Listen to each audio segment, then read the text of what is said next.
कैसा लगेगा अगर कोई टॉपिक आपने एक बार पढ़ लिया और वो हमेशा के लिए आपको याद हो जाए। वैसे तो पूरा इंटरनेट, यूट्यूब ऐसे आर्टिकल और वीडियो से भरा पड़ा है जिसमें बताया जाता है मेमोरी बढ़ाने के लिए ये खाओ, वो खाओ, एक्सरसाइज करो, इतने बजे उठो, इतने बजे सो। पर इस वीडियो में मैं आपको 2 ऐसे कारण बताने वाली हूँ जिनकी वजह से आप याद नहीं कर पाते। अगर आपने इन 2 कारणों को वीडियो में बताए अनुसार समझ लिया और उनके अनुसार अपने पढ़ाई करने के तरीके में चेंज ला दिए तो आप पहले के कंपेयर में बहुत जल्दी याद कर पाओगे। तो पहले ये समझो कि जब भी आप कोई अच्छी मूवी देखते हो तो वो आपको पूरी याद हो जाती है, या कोई अच्छे इंसान को देखते हो तो वो आपको हमेशा याद रहता है। चलो एक एग्जांपल और लेते हैं। जब भी आप कहीं फंक्शन या मीटिंग में जाते हो तब तुम किसी बहुत बड़े सक्सेसफुल व्यक्ति के साथ एक सेल्फी ले लेते हो तो वो ना तुम्हारे दिमाग में छप जाता है। यानी कि देखो, आपका दिमाग ना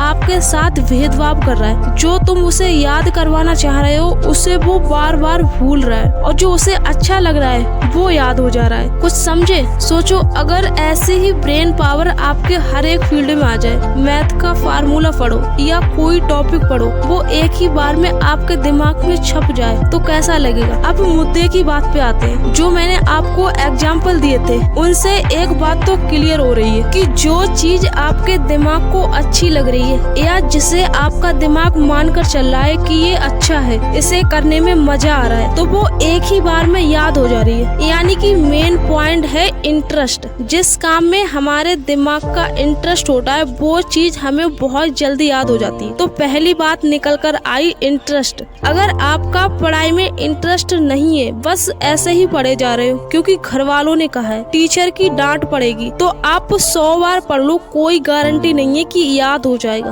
तो जो दिमाग को अच्छा लगता है या जिसमें हमारा इंटरेस्ट होता है वो चीज बहुत जल्दी याद हो जाती है। स्टडी मटेरियल याद न होने का सबसे बड़ा और पहला रीजन है इंटरेस्ट नहीं होना। तो सबसे पहले पढ़ाई में इंटरेस्ट बनाना है। पर अब बात आती है कि इंटरेस्ट बनाए कैसे। देखो, एक सच्चाई बताऊं, जिस दिन आप अपनी लाइफ में एक गोल बना लोगे और ये क्लियर कर लोगे कि वो गोल आपको क्यों अचीव करना है, तो चाहे आपके मार्ग में लाखों प्रॉब्लम आए पर आप उस गोल को अचीव करके ही रहोगे। अब मेरी इस बात को ध्यान से सुनना। ऐसे ही ये जो पढ़ाई है इसको कनेक्ट करना होगा किसी ऐसे अपने डिजायर से या किसी ऐसे अपने विजन से जो आप अपने लिए चाहते हो। यानी कि पढ़ाई को अपने फ्यूचर से कनेक्ट करना होगा जो आप 2 साल बाद या 3 साल बाद अपने लिए चाहते हो। फॉर एग्जाम्पल, आपका कोई सपना होगा कि मुझको पढ़ाई करने के बाद ये बनना है, इस कंपनी में जॉब करनी है, ये नौकरी करनी है, गाड़ी लेनी है, तो आप उनके फोटो लगा सकते हो। जैसे अगर आपको पढ़ाई करने के बाद किसी कंपनी में जॉब करनी है तो आप उस कंपनी की बिल्डिंग का फोटो लगा सकते हो या उस कंपनी के लोगो का फोटो लगा सकते हो। बेसिकली इसे विजन बोर्ड बोलते हैं। तो आप एक विजन बोर्ड बना सकते हो जिसमें आपको जो चाहिए,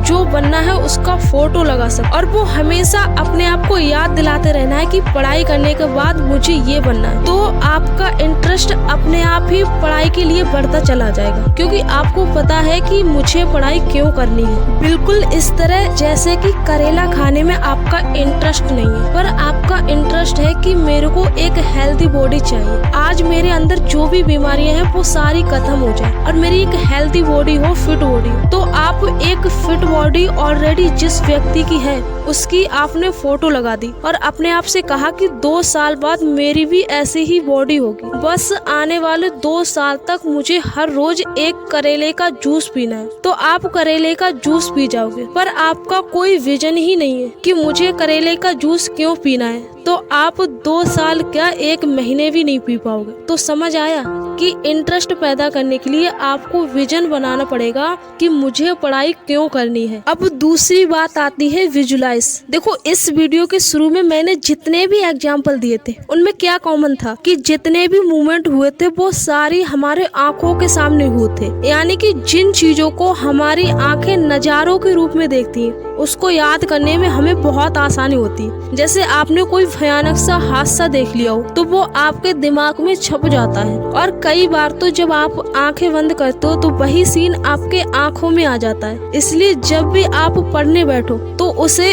विजुलाइज करने की कोशिश करो। जैसे अगर आप हिस्ट्री पढ़ रहे हो तो उसे एक फिल्म की तरह क्रिएट करो कि कौन कौन से कैरेक्टर थे, उनका क्या नाम था, कौन सा डायलॉग किसका था। अगर कोई नया टॉपिक पढ़ रहे हो तो जो आपके दिमाग में ऑलरेडी पढ़ा है उससे कनेक्ट करो। इस वीडियो में मैंने 2 सबसे बड़े कारण, रीजन और सोल्यूशन के बारे में बताया जिससे आपकी मेमोरी पर जरूर असर पड़ेगा।